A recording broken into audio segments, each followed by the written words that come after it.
Hey, what is up guys, it's just with Clarissa Brawler, and after a few weeks of prepping and going through all my questions, the Q&A video is finally here. Yes, it's finally here. For those of you who are not aware, I made a video announcing that I will be doing a Q&A video and told people that they can ask me whatever questions they wish, albeit through YouTube, Twitter, and Instagram. So from that video, I got only 7 questions. So I will be speed blitzing my way through all of them. Instead, I'm going to try and prolong the questions if necessary. But with that all being said, let's get on with the first question. We'll start this one on Instagram. Oh, by the way, link to my Instagram account in the description if you guys haven't already followed me. Right kind of twins. I'm not sure what this means, so I'll just duplicate a picture of myself. We'll just leave it at that. Oh, by the way, this was the only question I got asked on Instagram, and it's the same thing with Twitter. What a weird way to start off.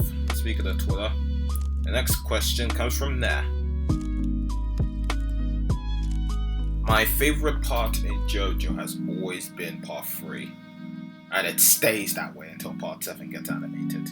And it was also the first part I actually watched, by the way. Then I watched part 4, then I watched part 1 and 2 right after, as soon as Golden Wind's English dub got announced. How did I come across JoJo?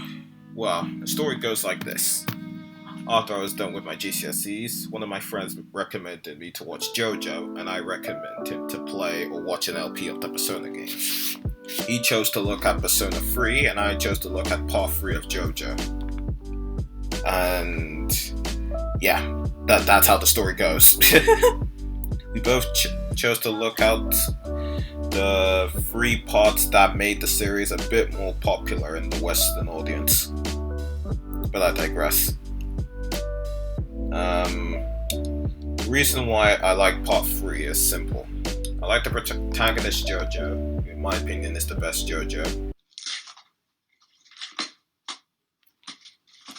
Again, until I see part 7, it stays that way. I like the story, I like the characters, I like the stands, including Zawelda and Star Platinum.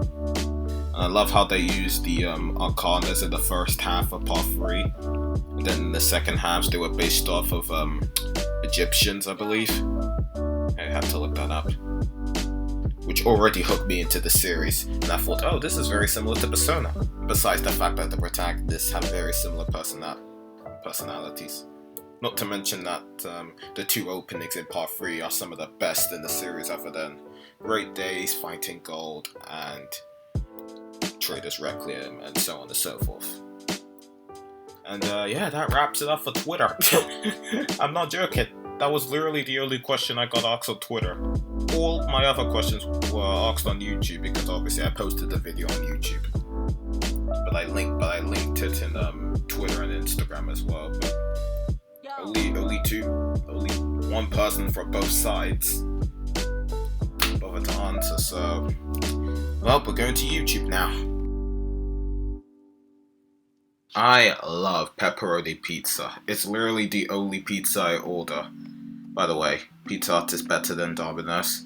I don't know if it's the same in the US or other parts of the world, but for me, as a British boy, Pizza Hut is better. And I've even tried Domino's.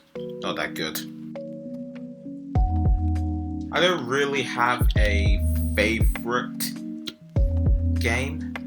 I have multiple games that I love. Splatoon 1, Mario Kart Wii, Sonic Unleashed, Pokemon Black and White, Persona 3, Sonic Generations, Marvel vs. Capcom 3, and that's just to name a few as well.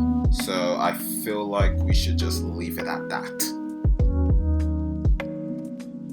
I don't have Razor Leaf on Rillaboom anymore. And if you want proof, here's your proof. Secondly, for those that are not aware of what Eddie's implying, I was at a Pokemon battle this one time with one of my mates, and my Rillaboom had a Razor Leaf in its arsenal. And after getting ridiculed just for having that move, I decided to change it to something else. And that's literally the whole story. Silly, isn't it? Oh boy, okay. Remember that Tekken video I made a few months back?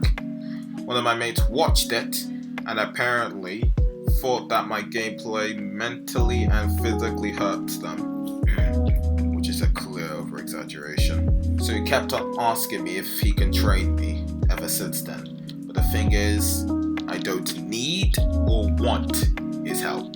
I mean, it's not like I play the game competitively either. I just play it just for the joy of it. Case closed. Alright, this last question.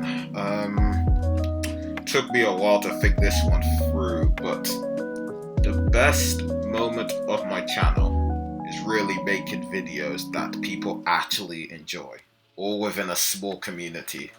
Constantly making new videos twice a week now. Exploring new ways and technology to improve the quality of my videos. Expanding my community to greater heights. Meeting new people along the way, as well as adversaries. And in general, just a push to do better. To be greater. So, to answer your question, Neon, the best moment of my channel is all of my 240 subscribers making content that they enjoy or just simply beam out just because they can. That is the best moment for my channel. And there you have it. Whew. That last question was a real brain scratcher and almost ended off in an emotional note, but there you have it. Those were all my questions I have available to me. Thank you so much for taking the time to watch this Q&A video. Don't forget to like, comment, subscribe for more Splatoon and fighting game videos if you haven't already. Hope you all have a great day, and I'll see you guys later. Peace.